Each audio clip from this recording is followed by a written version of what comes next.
Арис не се само елисејските палени, црквата Нотр-Дам, мостовите на Сена или Триумфалната капија.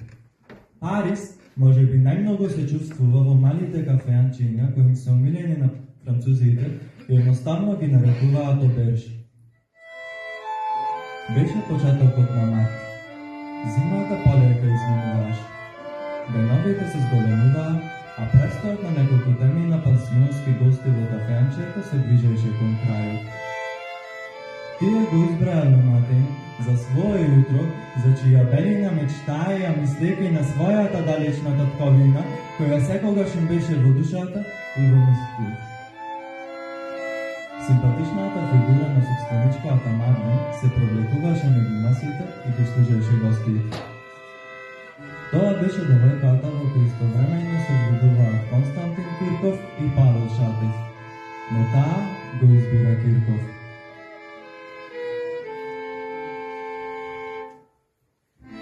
За жал, ова е љубов не беше судена, затоа што Кирков подоцна загинува во светот тати, а Марлен, не знаејќи што се случило, ја чекаше својата љубов.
вашата чест и за вашата Македонија.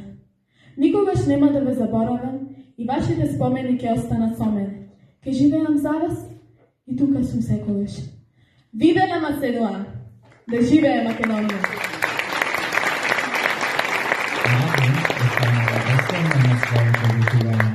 Дека никогаш нема да ги заборави и дека секогаш ќе ги почитува и сака своите македонци.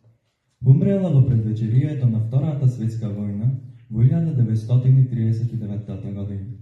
Гостите ја познавале како дамата што не се насмевнува. Таа никогаш не се омажива.